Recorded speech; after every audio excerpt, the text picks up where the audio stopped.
Hello everyone, SLST mock ইন্টারভিউর আরও কিছু ভিডিও নিয়ে এসেছি আমরা, যেটা তোমাদের আগেই বলেছিলাম।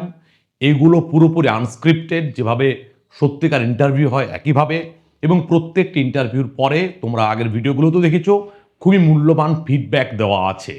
ফলে এই ভিডিওগুলো তোমরা দেখো, আশা করি তোমাদের প্রচণ্ডই বেশি কাজে লাগবে। তার সাথে আরও একটা কথা বলার আছে। আগামী রবিবার 2 তারিখ 2 নভেম্বর সন্ধ্যে 7টায় আবার লাইভে আসছি। আবার এইগুলোকে ধরে অ্যানালিসিস হবে, এবং তার সাথে 9-10-এর সিলেবাস থেকে কয়েকটি টেক্সটকে ধরে সেইগুলো ক্লাস ডেমোর জন্য অ্যাপ্রোচ কেমন হতে পারে সে বিষয়ে ডিসকাস করব, এবং গ্রামারের এক্স্যাক্টলি কোন ধরনের এরিয়াগুলোকে আমরা ডেমনস্ট্রেশনের জন্য বেছে নিতে পারি, যেগুলো বেছে নেওয়া উচিত তাদের সিলেবাসকে মাথায় রেখে, সেই সংক্রান্ত আলোচনা করব। তাহলে সকলেই সেই লাইভে উপস্থিত থাকবে। Tata. Thank you. Good morning, ma'am. Good morning. What is your name? My name is Nivedita Vera.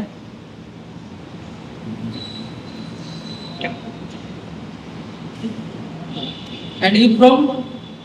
I am from Daton in Paschim Mednipur district. Introduce yourself. Sir, my name is Nivedita Vera. My father's name is late Manas Kumar Vera and my mother is Sondha Vera. I have completed my schooling from Mankapur KP High School and my graduation from Midnapur College and master degree from Vidyasagar University, and also I have completed my B.Ed degree from Desopran College of Teachers Education in Kontai. Thank you, sir. Do you have any idea about dramatic monologues? Yes, sir. Dramatic monologue. Say some features about Okay. the dramatic monologue. Okay, sir. Dramatic monologue is a kind of poetic device through which the poet can express the narrator's personal opinion, and there has a single speaker, but he or she never respond in words. And the dramatic monologue is flourished by the writings through the writings of Sir Robert Browning. What is metaphor? Give an example with explanation. Sir, metaphor is a rhetorical device through which to analyze there is a inherent relationship between two unallied subject or things. Like for example, you can say sheep is the camel is the sheep of desert. What is the basic difference between Italian sonnet and Shakespearean sonnet? Sir, in the Italian sonnet or Petrarchan sonnet, there is main differences in the rhyme scheme between Italian sonnet and Shakespearean sonnet. Only rhymes. Can't remember, sir. Very well. Promises should be kept. Now, change the part. Promises. Should be kept. You should keep your promise.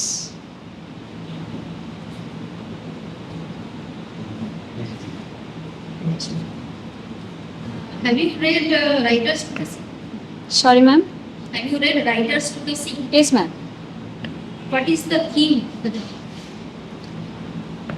The theme of the Writers to the Sea is the meaninglessness of life in our mortal life. In the play, we can observe the Maria's bereavement for her children, her Bartley. Main theme is, ma'am, the mortality. No man can be living forever, and we must be satisfied. Who said it? Sir, this is the speech of Moria.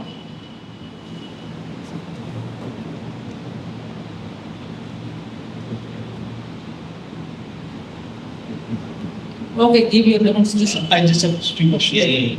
Like, sir was talking about drama. Have you heard about Bharat Muni? Sorry, sir. Bharat Muni. Bharat Muni was. Like, have you heard about Bharat Muni? Yes, sir. What's the name? Yes, sir. So, like, one text by Bharat Muni, which is basically considered to be the foundation of Indian theatre. Okay. You know the name of that text? No, sir. Fine. Sorry. And just one more question related to this is that what is the significance of Henrik Ibsen to you? Why is Henrik Ibsen so important in a way? Sorry, sir. I can't. Oh, all right. You understand term, right? Henrik Ibsen. Yes, sir. Significance. For his drama. Definitely for his drama, but why at that point of time? He did something which was not at all prevalent at that point of time, especially in Norwegian and Scandinavian scene. Any idea? Just now I can't remember, sir. All right. Thank you, sir. Go ahead. Thank you, sir.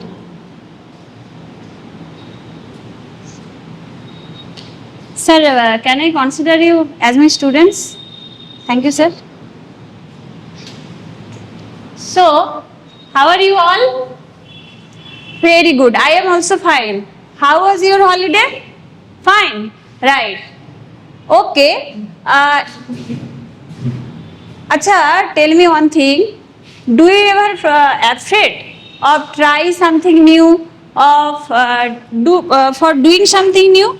Have you ever been afraid? Yes, like swimming or cycling? Yes. Pritam, swimming. Okay. So there is also someone who is also afraid of something. তুমি কি জানো? আচ্ছা, কিসের সম্পর্কে ভয়? There is a bird. Today we are going to read, we are going to learn. Okay, today, what is the date today?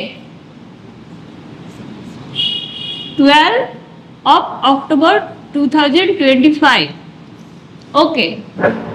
And of course, the subject is English.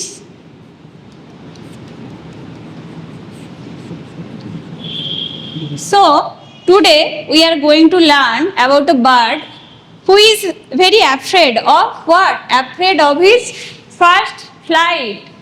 As you swimming, cycling, dancing.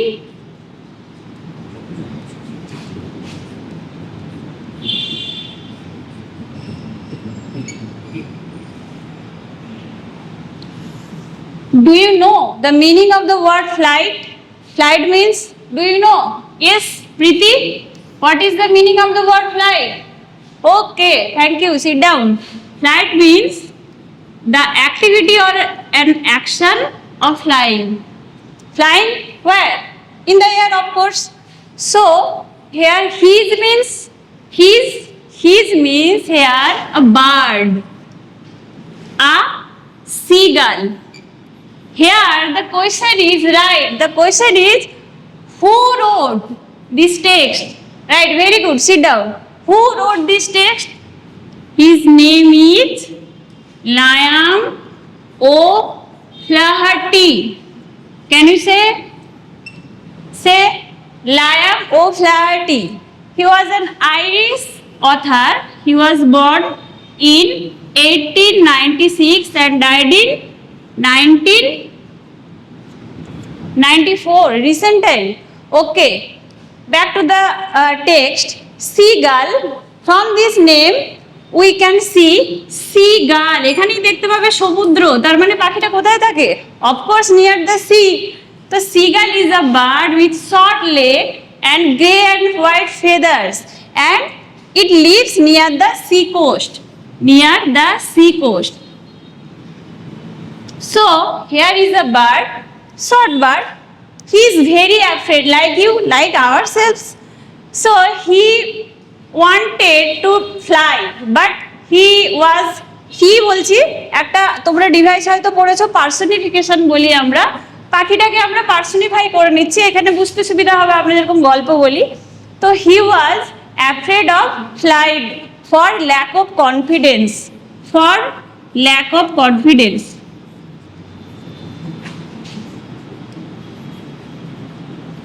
So The seagull was standing alone on the ledge. লেজ না না ওই লেজ নয়, ওটা তো বাংলায় লেজ, এটা আলাদা লেজ। এর স্পেলিং হচ্ছে LEDGE। By the way very funny. Ledge means a flat rock surface. কেমন টাইপের হতে পারে, আমি তো খুব সুন্দর আঁকি, তাও একটু বোঝানোর চেষ্টা করছি। এইটাকে আমরা লেজ বলতে পারি, বুঝতেই পারছো এখানে সমুদ্র আছে, ধরে নাও এটা একটা লেজ, জাস্ট ইমাজিন।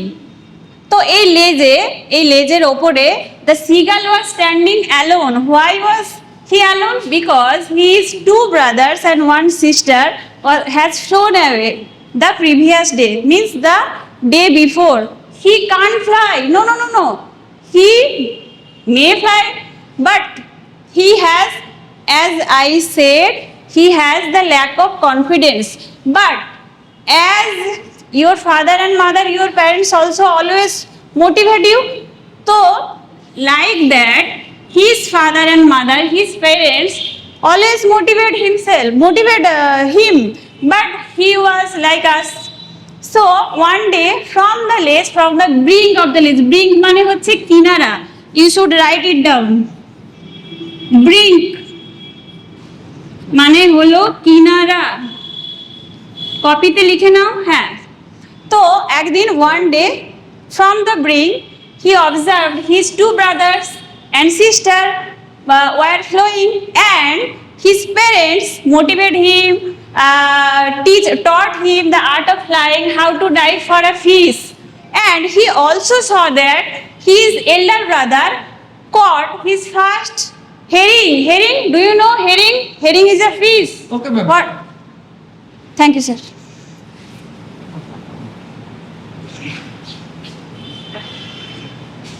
তো আজকে আমরা এতদূর পড়লাম, পরের দিন তোমরা এটা ভালো করে পড়ে আসবে।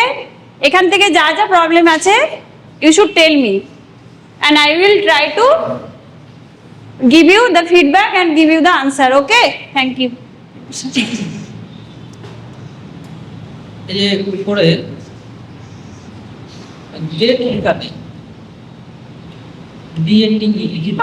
Okay, solve. বাকি মোটামুটি ঠিক আছে, আর একটু ভালো করতে হবে। হ্যাঁ স্যার, কি প্রবলেম একটু যদি বলে দেন। ছিল এগুলো হচ্ছে জেনারেল, এই যে সনেট যেটা তোমাদের জিজ্ঞাসা করবে, ডিফারেন্স টু শেক্সপিয়ার ট্র্যাজেডি বা ওর হচ্ছে Greek tragedy, Shakespeare tragedy, normal গ্রামারের মধ্যে ক্লজ ফ্রেজ, ভয়েস ফ্রেজ, এগুলো তো Basic জিনিস। বেসিক জিনিসগুলো তোমাকে ভালো করে জেনে যেতে হবে। ওই নর্মাল জিনিসগুলো যেগুলো হচ্ছে খুবই কমন, এগুলোর উপরেই কোয়েশ্চেন করবে, ঠিক আছে? স্যার। এগুলো তার একটু ওয়াইল প্রিপেয়ার হতে হবে। হ্যাঁ স্যার। এই বলছো যে মানে ইতালিয়ান সনেট কোন সিস্টেম অক্টেভে ডিভাইডেড হচ্ছে, এখানে 3 কোয়ার্টেন্ট এবং One couplet. ভুলে গেছি, ওটা নার্ভাসনেসের জন্য। 3 কোয়ার্ট এন্ড 1 কাপলেট, ওখানে অক্টেভ সিস্টেম 8-6 ভুলে গেছি। যে ডিফারেন্স আছে হ্যাঁ স্যার, ওখানে আমি ইউনিট সাব ইউনিট লিখতে ভুলে গেছি। ওইগুলো হলো ক্যারেক্টার থাকতে হবে। স্যার পড়ানোতে কি ইমপ্রুভমেন্ট? একটু কি বেশি ইংলিশে কথা বলতে হবে? ঠিক আছে, ম্যাম ঠিক আছে, একটু আরো যাতে ভালো হয় সেই চেষ্টা অবশ্যই। করতে হবে। আচ্ছা, আমরা কি বাইলিঙ্গুয়াল মেথড ইউজ করতে পারি নাকি পুরো ইংলিশে? হ্যাঁ, অফকোর্স। স্যার টায়ার লাগছে। স্যার 3:30 থেকে উঠে এসেছি। এটা করতে হবে। হ্যাঁ, হ্যাঁ। টায়ার লাগছে একটু। স্যার জাস্ট একটু আমি টাইম 1 মিনিট। স্যার আমি একটা প্রাইমারি স্কুলে পড়াই, স্যার আমি কি এটা বলতে পারি যে আমি কারেন্টলি একটা প্রাইমারি আগের থেকে বলবে কেন? মানে যদি তোমাদের ওখানে জিজ্ঞাসা করতেই পারে যে বর্তমানে তুমি কি করছো, তখন বলতে হবে। আচ্ছা, তখন বলতে পারবে। নইলে বলবো না। তাহলে কেন করতে হবে? একবারই মানে এটাতে এক্সপেরিয়েন্সের তো কোনো গুরুত্বই পাবে না, কারণ এটা সেকেন্ডারি। তোমাকে যদি জিজ্ঞাসা করে what are you doing at present, তখন তুমি নিঃসন্দেহে বলবে থ্যাংক ইউ। ডেফিনেটলি। ঠিক আছে। Good morning, ma'am. Good morning, sir. Thank you, sir. What is your name? My name is Deepanita Ghosh.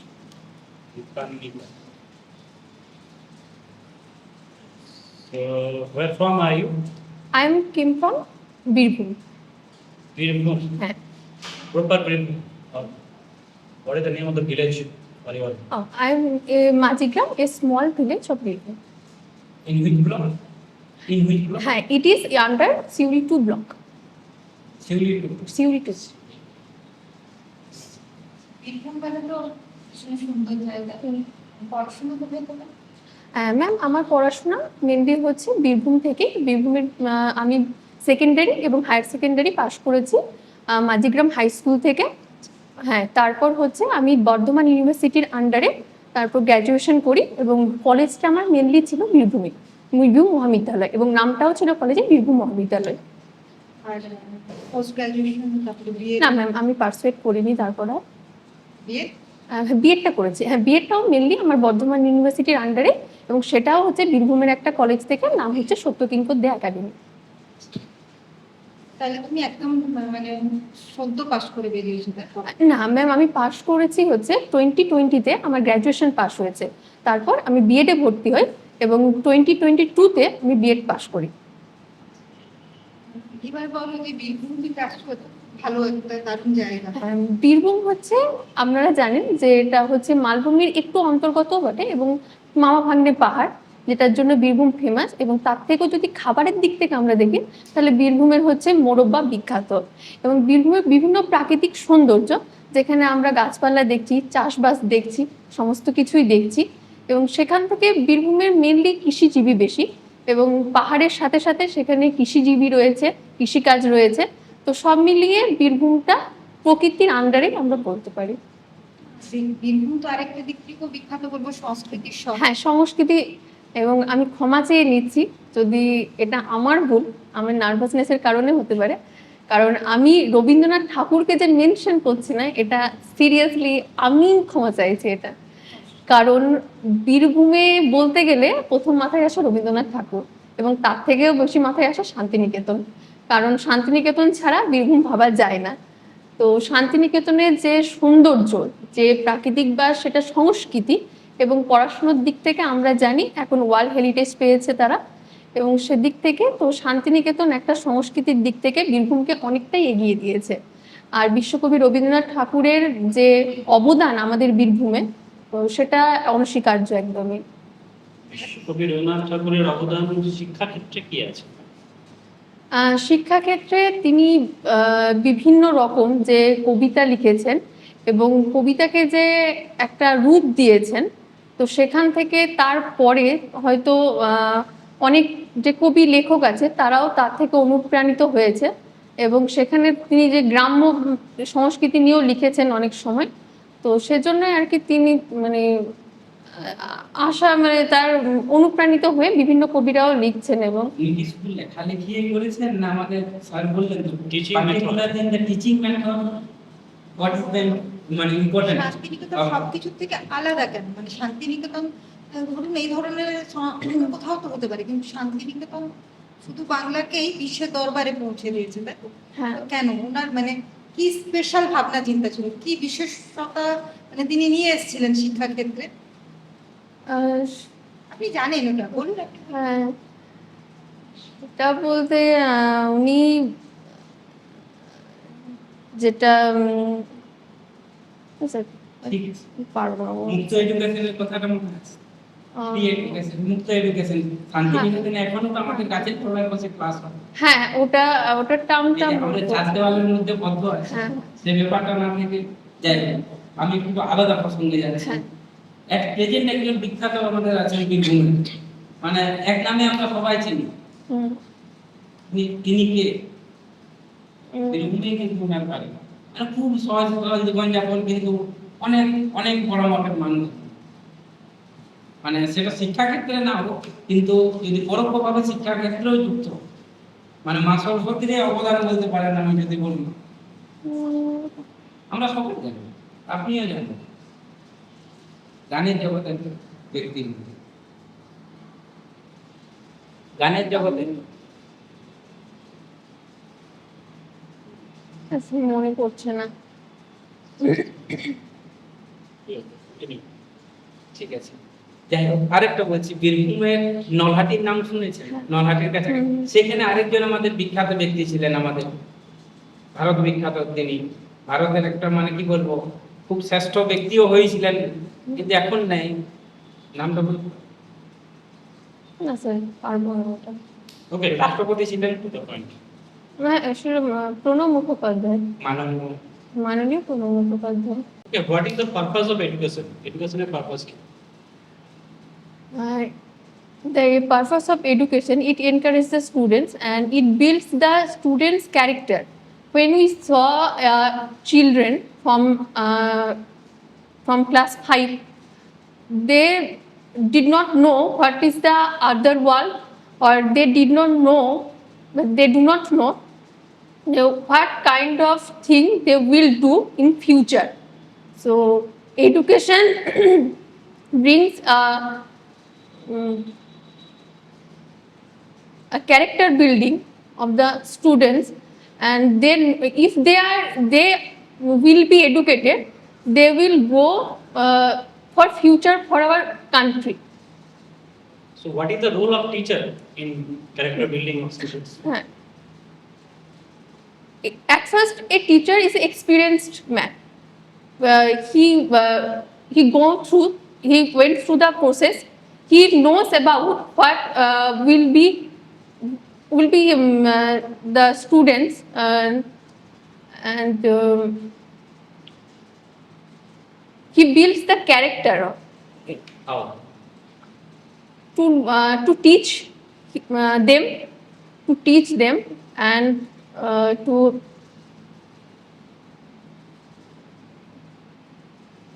Okay. Then, suppose you are in the final interview level, Yes. then the expert asks, "Why have you come here?"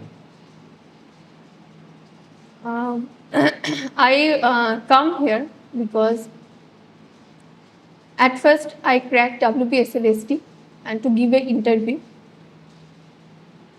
and after that it also helped me in future, that if I will be a teacher, that what kind of things, what kind of changes I bring into myself to teach the. Okay. Then, which field of literature do you like most? Means in which literature? Which period do you like most?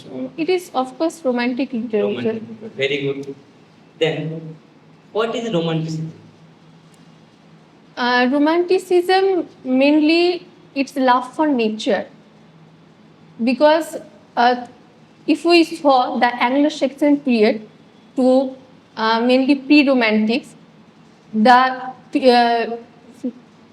politics, the social system of England was unstable, and the people of the England, they are attached from the Means society. Any features of romanticism? Means only nature. No, only nature. They want to imagine things. They want to imagine the things, because in reality Means they are imagination. Another point is, imagination. first point you say that love for nature. Then second point imagination. Next, any point? They want to escape from the reality. Yes. Yes. Then, do you think that you have that nature? Means natural touch was not before romantic period in the writing of the earlier periods? Mainly pre-romantics, but before that, artificial literature was Yes, there. very good. Artificial literature was there, and the people of England were attached from the nature. They use literary devices to decorate the writings, but if we see that romantic age, they write through the bottoms of their heart. Okay.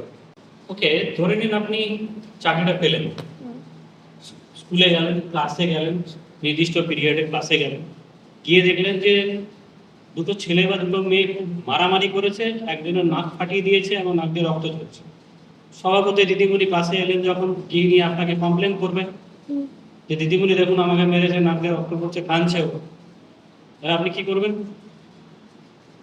দেখুন sir, যদি তারা আমার কাছে আসে এবং আমি তাকে, আপনার কাছেই আসে? হ্যাঁ আমার কাছে, হ্যাঁ আমার কাছেই আসে, আমি প্রথমে যাব এবং গিয়ে জানার চেষ্টা করবো যে কি হয়েছে, এবং দুজনের মধ্যে, কারণ তারা যদি মারামারি করে সেটা অন্যায়, আমি তাদেরকে বকাঝকা করে, যদি প্রয়োজন পড়ে আমি বকাঝকা একটু করব এবং তাদেরকে বোঝানোর চেষ্টা করব যে এভাবে এটা করা উচিত নয়, এবং জানার চেষ্টা করব যে তাদের কারণটা কি আছে, এবং কারণটা জানার পর তাদের একে অপরের মধ্যে এটাই বোঝানোর চেষ্টা করব যে অবশ্যই কে ভুল ছিল এবং কে ঠিক ছিল। আচ্ছা, ধরুন আমি বললাম কিন্তু যে প্রথমে কি করবেন, সেটা কিন্তু নাক দিয়ে রক্ত পড়ছে বললেন, মেরে দিয়েছে, নাক ফাটিয়ে দিয়েছে, আপনি বললেন যে আগে বকাঝকা করবো, এগুলো করবো, কিন্তু নাক দিয়ে আগে- রক্ত পড়ছে। Yes, কি আগে করবেন? আমি তার ট্রিটমেন্ট করার Yes. চেষ্টা করব। Not the point, এটা একটা ইস্যু। Then, এখন তো মিড ডে মিল হয়, সাপোজ কিছু বাচ্চা মিড ডে মিলের জন্য তাড়াহুড়ো করছে, সেখানে কিভাবে ট্রিগার করা হয়? কারণ যখনই মিড ডে আমাদের ফোর্থ পিরিয়ড বা থার্ড পিরিয়ড যে স্কুলে যেমন ঘন্টা পড়ে যাওয়ার পর বাচ্চাগুলো খুব তাড়াহুড়ো করে যায়, তাতে তো কোনো দুর্ঘটনা ঘটতে পারে, এই ব্যাপারটা আপনি কিভাবে হ্যান্ডেল করবেন? আমি সেখানে যেটা এন্টারিং গেট হবে আমি সেখানেই দাঁড়িয়ে থাকব এবং এক এক করে তাদেরকে ঢোকানোর চেষ্টা করব যাতে কোনো ভিড় না হয়, এবং তাদেরকে বোঝানোর চেষ্টা করব যে এভাবে না করে তাদের লাইন পরপর দিতে, এবং এতে যদি আমার অন্য টিচারেরও সহায়তা প্রয়োজন হয় আমি সেখানে তাদের সাহায্য চাইব। অনলাইন এডুকেশন and অফলাইন বা ফিজিক্যাল যে learning, online learning and offline learning মধ্যে ডিফারেন্স কি আছে? বেসিক্যালি ডিফারেন্স হচ্ছে আমরা যে ইন পার্সন একটা টিচিং পাচ্ছি, আমি যদি বসে সেখানে পড়তে পারি, আমি যে ক্লাসরুম আরও কিছুজন আছে তাহলে তাদের সঙ্গে আমি তাদের দেখতে পাবো বা বুঝতে পারবো যে আমার ভুল কোথায় হচ্ছে, বা বিভিন্ন ডিসকাসের মধ্যে আমি সেগুলো আলোচনা করতে পারবো। কিন্তু অনলাইন প্রসেসে কি হচ্ছে, আমরা একটা ভিডিও দেখছি, আমরা সেই ভিডিওটা যদি আমার 2 ঘন্টার হচ্ছে, যদি 3 ঘন্টার হচ্ছে, তাহলে আমি সেখানে বিরক্ত ফিল করছি, এবং সেখানে কিন্তু আমি না বুঝতে পারলেও সেখানে আমার কিন্তু স্যারকে সেইভাবে পার্সেন্ট করে জিজ্ঞাসা করাটা হচ্ছে না। তো পার্থক্য এটাই যে অনলাইনে আমি তাদের সঙ্গে ইন্টারাকশন করতে পারবো, এবং ইন্টারাকশনের মাধ্যমে টিচার এবং স্টুডেন্টের যে একটা বন্ডিং সেটা খুব ভালোভাবে তৈরি হয়, এবং আমরা কমফর্ট ফিল করি যে একটা টিচারকে আমরা কি কি বলতে পারবো। কিন্তু অনলাইনের মাধ্যমে সেটা হয় না, কারণ আমি তাকে একটা যদি জিজ্ঞাসাও করতে যাই তাহলে কিন্তু আমাকে কল করে জিজ্ঞাসা করতে হবে, তাই স্যার বা স্টুডেন্টদের মধ্যে যে বন্ডিংটা তৈরি হয় সেটা কিন্তু সেটাতে হয় না। তো আমার মতে মনে হয় যে অফলাইন টিচিং, অবশ্য অনলাইন টিচিং অনেক বেনিফিটস আছে, কিন্তু offline teaching is far better. Long vacation of Durga Puja, okay, very good, so you are fine, I am also be very good. So today's date is, বলো, yes,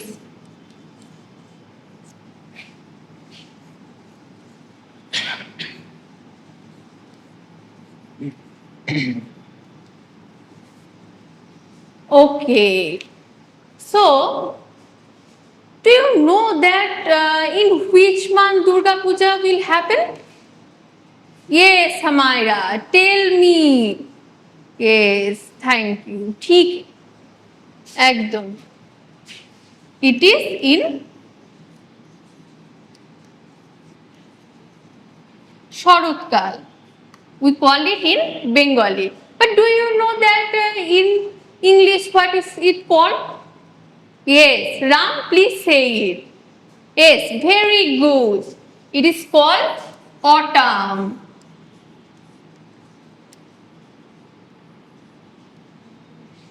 So we see that autumn is very colorful month in our month season.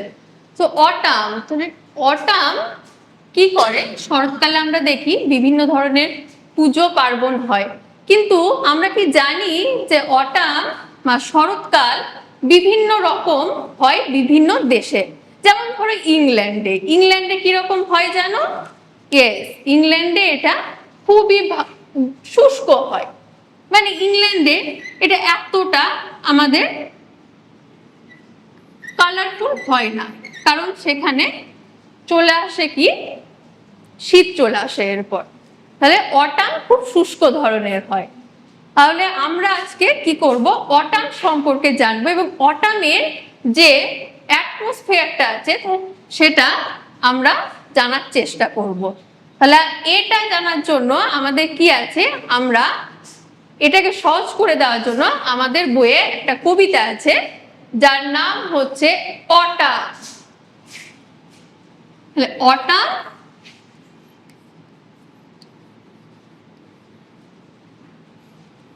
by John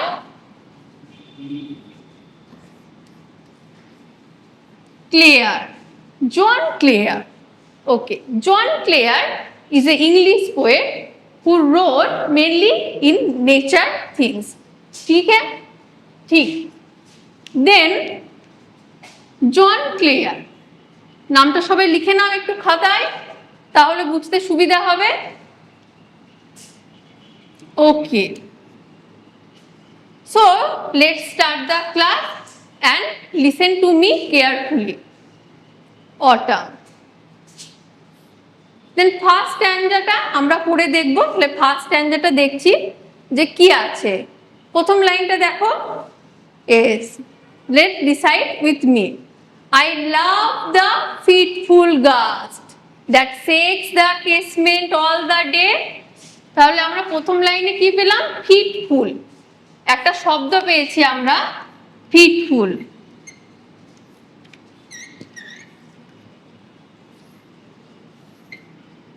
ফিটফুলটা কি? Fitful মানে হচ্ছে একটা দমকা হাওয়া। Fitful যেটা কি করছে, কেসমেন্ট। আরো একটা শব্দ পেয়েছি আমরা, সেটা হচ্ছে কেসমেন্ট।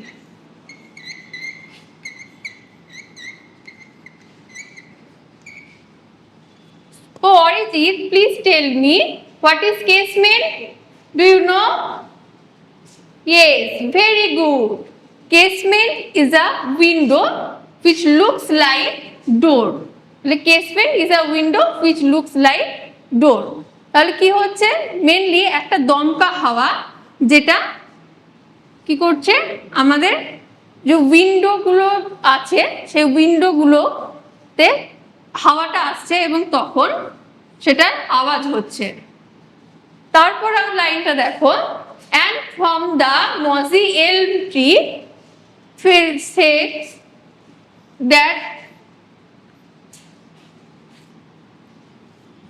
mossy elm tree,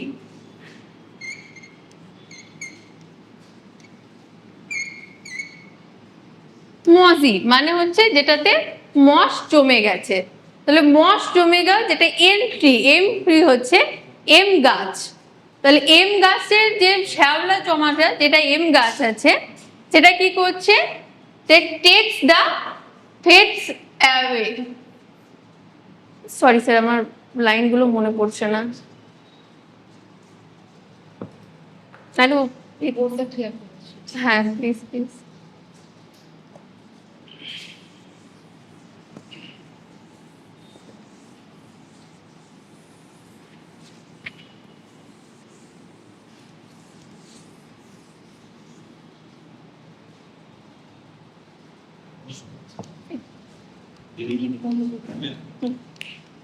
আমরা ফিডব্যাক দিচ্ছি, তুমি পজিটিভ ভাবে নিও, তাকে নেগেটিভ দিকগুলো আগে বলবো। অবশ্যই, কারণ কথা হচ্ছে যে দেখো বোর্ডে যেটা লিখবে সেটা যেন বানান একদম ঠিক হয়। মানে এটা তুমি বাংলা ব্যবহার করো কিংবা ইংলিশ, যেমন শুষ্ক বানান। আমি বুঝতে পেরেছি, আমি লেখার পর বুঝতে পেরেছি। কারণ কি বাচ্চারা ওটাই খাতাতে মানে লিখবে এবং ওটা যদি ভুল লিখবে বা মানে বাজে একটা চিহ্ন সংকেত বই নিতে, তাহলে এটা ব্যাপারে প্রশাস্তি এত বড় বোর্ড কিন্তু তুমি পুরোটা লিখে ফেলছো হেফাজতে। এখানে একটা লিখছো, এখানে একটা লিখছো, পটাম এখানে, তার উপরে আবার লিখছো, তারপরে কবির নাম লিখছো, মানে মানে কিবোর্ডটা প্রপার ওয়েতে ইউজ করতে পারছো। ওকে তেমনটা জায়গা দিয়েছি। ধরো তোমার খাতায় ধরো তুমি বাচ্চা লেখে, তাহলে ওর খাতায় কিরকম লেখা হবে, লেখাটা কি খুব ক্লিয়ার হবে? তুমি যে মিনিং গুলো বোঝানো কোনো কথা, কিন্তু পর পর হবে সেগুলো, মানে যেন একটা সিস্টেমে থাকে। তুমি একদিকে ডেট লিখলে, ক্লাস লিখলে, টপিক লিখলে, সাবজেক্ট লিখলে, এবার তুমি যেটা পড়াচ্ছ, লেসন যেটা তুমি করছো, সেটা তোমার একদম ক্লিয়ার থাকে। মানে বাচ্চারা ওটা দেখে এক ঝলক দেখে তুমিও যেন বুঝতে পারো তুমি কি পড়িয়েছো, বাচ্চারাও যেন খাতা দেখে এক ঝলক দেখেই বুঝতে পারে যে এটা হচ্ছে। আমার আওয়াজ ভালো, জোরালো, পরিষ্কারভাবে উচ্চারণ করছো, এই বিষয়ে একটু বলা হয়। সাবজেক্ট বাংলা ব্যবহার করেছো কমই, তবে অনেক বেশি মনে হচ্ছে বাংলা ব্যবহার হয়ে গেছে, যেহেতু এটা তোমার It is my first attempt. It is my first attempt. WBSLST. And first অ্যাটেম্পে যদি তোমার হয়ে যায়, first attempt actually teaching profession থেকে এতটা মানে অ্যাটাচ, কারণ প্রথমত হচ্ছে আমি গ্র্যাজুয়েশন করার পর আমি কিন্তু এমএ করিনি, কারণ আমি চেয়েছিলাম বিএডটা করে নিই তারপর করব। তো সেখান থেকে তারপর এত gap, teaching what is teaching মানে বোঝা যায় না, বুঝতে জানিও না অতটা, বিকজ একটা নির্দিষ্ট টাইম পিরিয়ডে যদি আমি ওটার সঙ্গে কাটাই তাহলে কিন্তু আমি ওটার সঙ্গে থাকতে পারবো। বাট আমি কম্পিটিটিভ ফিল্ডসে চলে যাই, মেনলি আমি কম্পিটিটিভ ফিল্ডসে চলে যাই, কারণ যে কোনো মুহূর্তে আমার দরকার ছিল চাকরি। তো তারপর কিন্তু কম্পিটিটিভ ফিল্ডসে অঙ্ক, ইংরেজি, রিজনিং এসব পড়ার পর ওখানে ফিল্ড থেকে আসাটা খুবই ডিফিকাল্ট হয়ে গেছে। অবশ্যই ম্যাম, একদম ঠিক। বাট ওই 3 মাসে মানে একটা টিচার কিভাবে, আমি সিলেবাস আমি করে নিতে পারবো, নো প্রবলেম, নো ডাউট, কিন্তু interview is a difficult for me, very much difficult for me. আমি আসছিলাম না, মেনলি আমি আসছিলাম না, কারণ মানে আমার ইন্টারভিউ সম্পর্কে কোনো ধারণা নেই। WBCS ইন্টারভিউ যদি আমি দেখতে চাই, তাহলে WBCS ইন্টারভিউ মেনলি একটা, আপনি যদি সাবজেক্ট ম্যাটারটা পড়ে রাখেন হয়ে যেতে পারে যেখানে আপনার personality, but teaching is a backbone, আপনি একটা সমাজকে তৈরি করছেন সেখানে। তো সেটার জন্য কি কি কোয়ালিটি লাগবে, মানে আমার টোটালি এটা বাইরে একদম। বেশ, বলি খুবই ভালো বললে, তোমার ইমোশনটা দেখেই বোঝা যাচ্ছে যে কি চাপে আছে। অবশ্যই মানে আমরাও ইন্টারভিউ দিয়েছি প্রচুর, এবং আগের মাসে আমি একটা ইন্টারভিউ দিয়ে এলাম। এটা হয়, নার্ভাসনেসটা থাকবে। আর থ্যাঙ্কস টু সুব্রত যে এই ধরনের একটা প্ল্যাটফর্ম তৈরি করেছে, আমাদের সুযোগটা করে দিয়েছে। Thank you. মানে আমি মেনলি আমাদের বাড়ি বীরভূম, আমরা কালকে এসেছি, মানে সম্ভব না, এবং একজন মেয়ের পক্ষে বিশেষ করে কোনো মতেই সম্ভব না স্যার। তো সেখান থেকে আমরা এই জন্যই এসেছি যাতে অ্যাটলিস্ট আমি চেষ্টা করি যে আমার মেন ইন্টারভিউ যাতে খারাপ না হয় কখনোই। তো আমি এই যে আপনাদের সামনে দিলাম, তো বুঝতে পেরে যাবো। এটাই চাইছি, খারাপ না, কিছু জায়গা ডেভেলপ করতে হবে। অবশ্যই আমি বলবো স্যার, আমি ডিটেলসে বলবো, তাতে যদি আমার 30 মিনিটও লাগে আমি চেষ্টা করি যাতে আমার ফার্স্ট ইন্টারভিউতে আমার ক্র্যাক হয়ে যায়। মানে আমার কোনো খারাপ লাগা নেই যে আমি পারলাম না, এটা বিশাল খারাপ লাগা। পারলাম না নয়, এভালুয়েশন কিন্তু সেটা বলছে না, আমরা বলছি যে অবশ্যই ওভারঅল স্যার। ভালো হয়েছে, হ্যাঁ কিছু জায়গা ডেভেলপ করতে হ্যাঁ হবে। স্যার বলুন, একদম ডিটেলসে বলুন। যেটা সাবজেক্টের ব্যাপারটা বলবেন স্যার, খুবই ভালো লেগেছে, মানে অনেকগুলোই কভার করেছো। হুম যেটা হচ্ছে যে আপনি প্রথমে মিস করে গেলেন নার্ভাসনেসের জন্য, যে আমি হুম বিশ্বভারতী বললাম না, হুম হ্যাঁ শান্তিনিকেতন বললাম না, এটা মাথায় রাখতে হবে, কারণ প্র্যাকটিক্যালি ওই অ্যাটমসফিয়ারটা কাজ করে, ভুলিয়ে দেয় অনেক কিছু, সবাই একদম সব মানুষেরই হবে। একদম। আমরা এখন এখানে বসে আছে বলে এটা বলছি, তখন কিন্তু অনেক কিছু ভেবে আসলেও বলা যাবে না। হুম যতটা এনজাইটিটা কমিয়ে রাখতে পারবে তত ভালো কনফিডেন্স হবে, ঠিক আছে? এটা হলো একটা ব্যাপার। দ্বিতীয় কথা হচ্ছে যে গ্রামারের কোশ্চেনটা একটু স্ট্রং করে নাও। আর ওই যে কোশ্চেনটা করেছিলাম যে একটা বাচ্চা ছেলে ঝগড়া করলে কি হবে, এটা একটু প্র্যাকটিক্যাল হতে হবে, ঠিক আছে? যে স্যার যখন প্রশ্নটা করেছেন আমি একটু ওপেন মাইন্ডেড থাকি, প্র্যাকটিক্যাল হয়ে যায়, আগেই সেট করে নেবো না যে আমি এটা বলবো, শুনে নি শেষ পর্যন্ত, তারপর আমি সিচুয়েশনটাতে তোমাকে যেটা প্রজেক্ট করতে হবে, জিনিসটা আমি তো পারবে না, তোমাকে ভাবতে হবে যে আমি ক্লাসে ঢুকে গেছি এবং মার্ক ফেটে গেছে, ওইভাবে দাও আনসার, প্র্যাকটিক্যাল হয়ে আনসারটা দাও, নিজেকে এখানে প্রজেক্ট করে নিয়ে, তাহলে কিন্তু ইজি হয়ে যাবে আনসার, ঠিক আছে? স্যার আরেক একটু ইন্টারাপ্ট করছি, আপনি ফার্স্ট এটা একটু আমাকে ডিটেলসে বলবেন, যেটা প্রথমে বলেন যে কনফিডেন্টের ব্যাপারটা, হ্যাঁ, ওটা যদি একটু আমাকে ডিটেলসে বলেন। কি হচ্ছে যখন তুমি ইন্টারভিউ রুমটাতে ঢুকবে, যত বেশি অ্যাংজাইটি থাকবে যে কি হবে কি হবে কি হবে, যেমন কি হয় কেন হয় কারণটা, যেমন এটা আমাদের পাওয়া না পাওয়ার ব্যাপার আছে, না পেলে কি হবে না পেলে কি হবে, এই যে নেগেটিভ ফিয়ারটা এটা আমাদের লো করে দেয়, তুমি ধরে নাও যে তোমার হবেই, হয় তোমাকে ধরে নিতে হবে যে আমার হবেই, স্যারদেরকে যদি আমি সবগুলো নেগেটিভ বলে আসি, একটাও পারবো না বলি, তবুও আমার হবে, এটা একটা ওয়ে। আদারওয়াইজ মানে আমি পাবোই, আর নাহলে আমি পাবো না, আমি যতই বলি আমি পাবো না। যে কোনো একটা ওয়েতে তুমি কনফিডেন্ট হতে পারো। তুমি প্রথমেরটা ধরো যে আমি যা পরীক্ষা দিয়েছি এবং আমার যে একাডেমিক আছে, ইন্টারভিউতে 10-এ 0 পেলেও আমি পাবো। অতএব যতগুলো প্রশ্ন করবে ততগুলোই আমি আমারটা করছি, আমি এমনি করে যেতাম যে এমন কোশ্চেন করলো আমি একটাও জানি না, আমি সবগুলো আমি সরি স্যার বলে এলাম, তাও আমার হবে, বা আমি আমার বেস্টটা দেবো, নাও জানতে পারি সব আনসার। ইন্টারভিউ বোর্ডের কিন্তু সিলেবাস তোমাকে নাও কভার করতে পারে। একটা কোনো পোর্শন স্ট্রং করে যাও, যেটা রোমান্টিক পিরিয়ড আমি স্ট্রং করে গেলাম, গ্রামারে একটা পোর্শন স্ট্রং করে গেলাম, একটা সময় পরে কিন্তু ইন্টারভিউ বোর্ডে যারা থাকবেন তোমাকে সেই সুযোগটা দেবে। তুমি বলো তোমার কোনখান থেকে জিজ্ঞাসা করবো আমি, এই সুযোগটা কিন্তু পাবে। তাহলে প্রথমেই পাওয়া না পাওয়ার ব্যাপারে ছেড়ে দেবো, জাস্ট ওইটুকু সময়ের মধ্যে হবে, পাই না পাই সেটা পড়া দেখা যাবে, হয় পাবো নাহলে পাবো না। ধরে নাও যে পাবোই, এটা ধরো যে 0 পেলেও আমি পাবো, 10-এ 0 পেলেও আমি পাবো। যখন তুমি এটা মাইন্ড সেট করে নেবে তখন ভয় লাগবে না। ভয়টা আমাদেরকে কিন্তু ভুলিয়ে দিচ্ছে, ভয়টা সরিয়ে দাও, অটোমেটিকলি কনফিডেন্সটা আপ হয়ে যাবে। ঠিক আছে, আমি এরকম ছেলে আমরা পেয়েছি যারা কিন্তু একদম প্রিপেয়ার ছিল, কিন্তু কনফিডেন্স কিছুই পাচ্ছে না, কিন্তু কনফিডেন্স হাই, এরকম হয়েছে। আবার অনেকে অনেক বেশি পড়ে এসছে, কিন্তু এখানে এসে নিয়ে ঘাবড়ে যাচ্ছে। বুঝতে পারছো? এইটা করো। দ্বিতীয়, এটা বুঝতে পেরেছো? এটা যখন করবে না তখন কিন্তু প্র্যাকটিক্যালি ভাবতে পারবে, প্রশ্নগুলোর সঙ্গে প্র্যাকটিক্যালি ফেস করতে পারবে, উত্তরটাও প্র্যাকটিক্যাল হবে।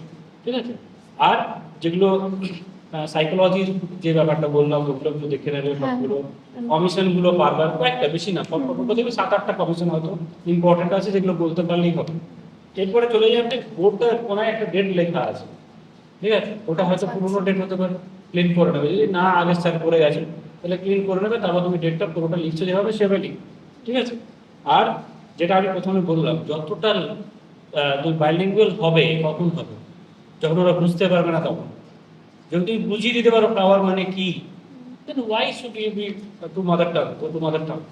মাদার টাং যখন আমরা শিখি, আমরা বলে না মাতৃভাষা মাতৃদুগ্ধ সম, ঠিক তেমনি করে মাদার টাং আমরা যেভাবে শিখেছি, অন্য কোনো ল্যাঙ্গুয়েজের দরকার হয়নি, অন্য কোনো ভাষা দরকার হয়নি, ঠিক তেমনি করে আমরা ইংলিশটা যদি ইংলিশ দিয়ে শেখাই না, সেটা আরও বেশি ফ্রুটফুল হবে। কারণ আমি যদি একটা বেল্ট, 1 বছর ধরে তুমি যদি সাঁওতাল বেল্টে থাকো, 1 বছর ধরে তুমি যদি লন্ডনে থাকো, তোমাকে আলাদা করে ইংলিশ শেখাতে হবে, বা যে পড়াশোনা করেনি সেও শিখে যাবে। তার মানে এটাই হচ্ছে বেস্ট ওয়ে, যে একটা ল্যাঙ্গুয়েজ ওই ল্যাঙ্গুয়েজ দিয়েই আমি শেখাবো। তাহলে যতটা কম ইউজ করবে মাদার টাং, যদি এরকমভাবে যদি শরৎকাল শুষ্ক লিখতে থাকো, ওরা ভুলে যাবে যে কিছুক্ষণ পরে যে এটা কি ক্লাসটা তো ইংলিশের 4টে স্কিল আমাকে ডেভেলপ করতে হবে।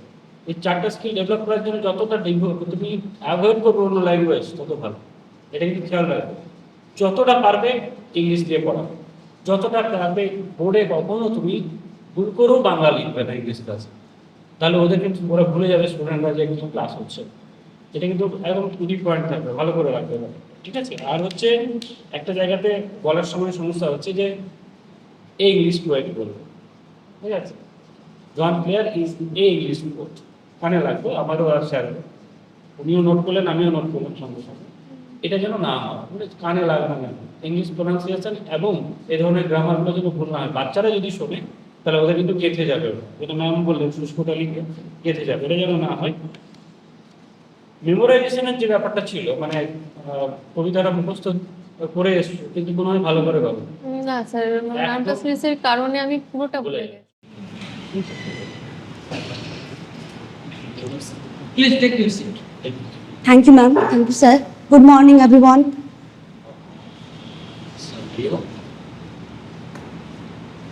What's your name?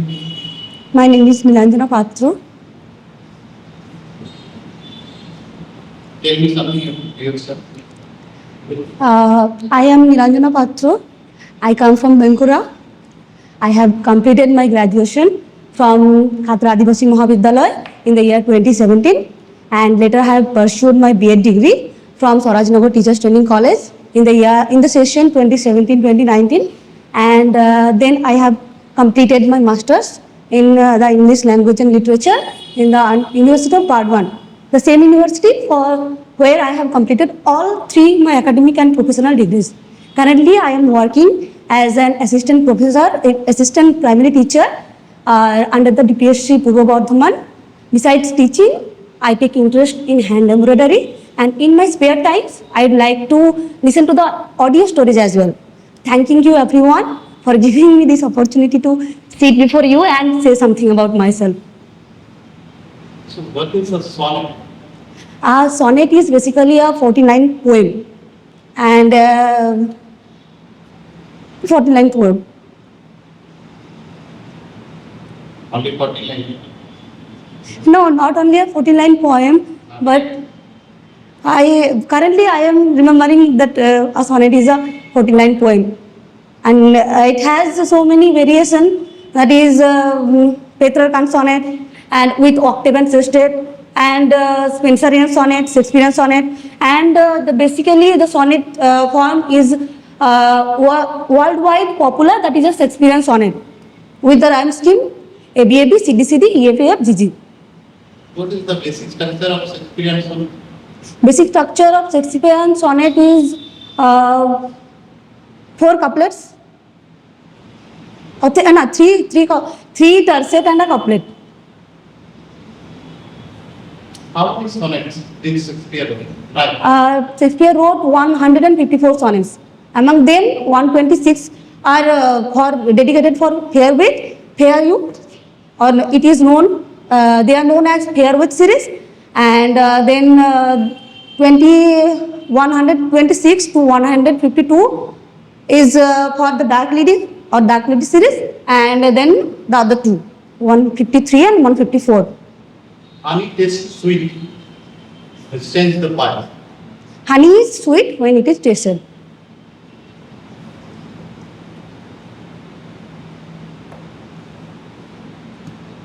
What is personification? Personification is to personify a thing that is inanimate or an idea. To personify, to give them human qualification. 10,000 roses soy and a glass. What kind of figure of speech? 10,000, it is a hyperbole. What is the definition of hyperbole? Hyperbole, to exaggerate something. We cannot see, or we cannot actually define that there are 10,000 daffodils. The poet can saw, but he wants to glorify, or he wants to exaggerate that the numbers. Taste your blood. Taste your blood. Have your blood tasted. Be tasted. I cannot remember your name.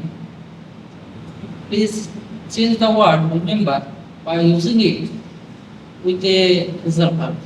I cannot recall your name. I cannot call up your name. Sorry, I cannot call up your name. What is a construal roman? What is a? What is a construal roman? Have you heard the term? It's a literary term actually. I cannot get it properly. Yeah. Construal roman. Have you heard this? No, term? sorry,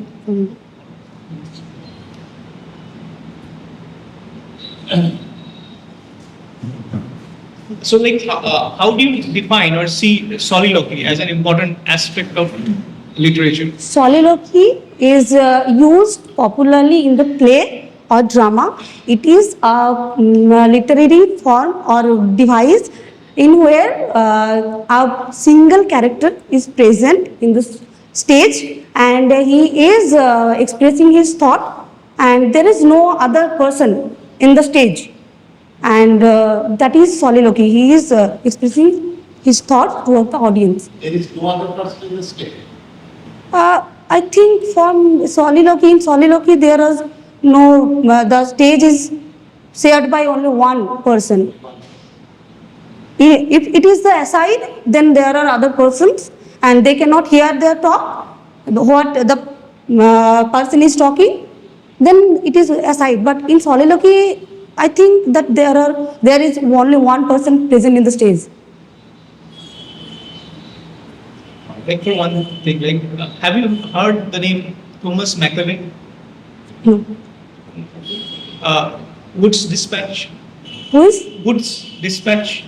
Woods Dispatch? No, I don't know this term. But when I stand up there and someone says that someone is asking her that question, I don't know. But I'm here in this, stood in there and I saw him or her that he is saying that I was asking the term Wood Dispatch. I cannot So, get it. do you know what? Have you heard Vardha scheme of education? Vardha scheme of education. No. In the education, sorry. Okay. Can I use this? Yeah, please tell me your class. Okay. Good morning, class. Hope your puja vacation was all good. Are you all fine? Now tell me, what is the date today? Tell me, what is the date today? It is 12th October 2025. October the 12th, 2025. Do you know this date has a huge historical significance? This date 12th October has a significance in the world history. Do you know why? Anyone? Madam, Okay. what is the correct spelling of class? CLSS. Look at. Oh. Oh, Number one. still. Okay, 12th October. Do you know? Okay, let me tell you. Can anyone guess what happened back then in the year 1492? Okay, let me tell you. In the year 1492, a sailor or explorer, Italian sailor or explorer, Christopher Columbus set sail across an uncharted ocean. There is no chart back then, and he was dominated, or he was guided only by his faith in the unknown and by his spirit, and he was searching for a new route to Asia, but accidentally he landed in the Bahamas, and thus he created history, and he discovered Americas. So now you can understand that this date has a particular significance, because in this date Christopher Columbus discovered a new world, or in the US this date is celebrated as Columbus Day. So Christopher Columbus's discovery has become a symbol of exploration, both of human spirit and of the earth. So today's topic also takes us on a symbolic voyage, not through the ocean of geography, but through the ocean of faith and self-discovery. Can anyone guess the name of our today's topic? Okay? You tell me. Very good. So, the name of our today's topic is the North Sea, where we also found ships and voyages and sea and all that. And the poem North Sea is written by Philip Larkin. Now listen carefully. Philip Larkin is a renowned English poet and novelist. He was born in the year 1922 and died in the year 1985. His first book of poetry was The North Sea, followed by his two novels, Jill and A Girl in Winter. He was offered the position of poet laureate in the year 1984, but he declined it. So, the North Sea stands for courage, determination and self-discovery. The other choice in life, that we do not follow the classical way or that is followed by another. The north here stands for not only a direction but also a symbol of self-discovery and courage. Now, before we are going to start, I want to give some information about the poem. The poem North Sea is a classic poem that can be interpreted in different ways and according to readers' own experience and perspectives. But at its heart, the poem is a meditation on self-discovery and the transformative power of nature. In Philip Larkin's poem, we can find that there are 3 ships and we can find 3 different destinations or 3 choices in life. And in the first stanza, or at first, we find that the first ship sailed towards the west and the second one sailed towards the east, and the most prominent one is towards the north. So our today's topic is about 3 different choices in life. They are not the physical ship, they are symbolic. And we are now going to start the poem. Now, turn page number 69 in your textbook. Read it loud with me. I saw 3 ships go sailing by. Thus, I saw 3 ships go sailing by. The sea, the lifting sea, and the wind rose in the morning sun. Lifting sea means the sea, the waving sea, and this symbolizes that the sea is moving. It is alive, and it symbolizes it represents human life with full of ups and downs, full of rise and fall and action. So, in the first line we say 3 ships. 3 ships. Now, can you tell me what is the parts of speech of the word 3? Can anyone tell me? Yes, this is very good. This is an adjective. This is an adjective. Now, tell me which type of adjective is it? Anyone? Yes, no one? You can tell me. Yes, it is the adjective of number. Very good. Sit down. It is the adjective of number. Or another word for it? Yes, Srishti. This is numeral adjective. Any example of adjective of manner? Adjective of manner. Adjective of manner. This is a good boy. He is a good boy. Now, come back to our, here 3 ships. He is Here, a good boy. he is a He is a good boy. he is a good boy. He is a good boy. So এখানে manner একটু related manner তার ভাব এবং সে খুব ভালো, তার চরিত্র বা হি স্মার্ট। এখানে ম্যানার তার সে কি রকম ধরনের সেটাই বোঝা যাচ্ছে। তো নাও the 3 ships stand for 3 different choices. 3 different choices in life, or we can say that it stands for 3 different fates or 3 different destinies. And we can, another line, the sea, the lifting sea. Here sea stands for, now take out your notebooks and read it down. That sea stands for life, life itself. Why? Because in the movement, the repetition of the word sea and the lifting sea, the image of the lifting sea reminds us of all. Okay, ma'am. Sit down.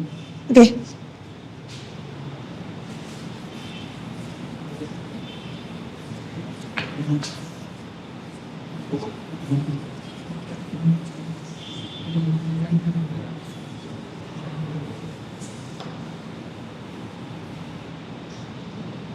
Thank you. Ma'am, no question.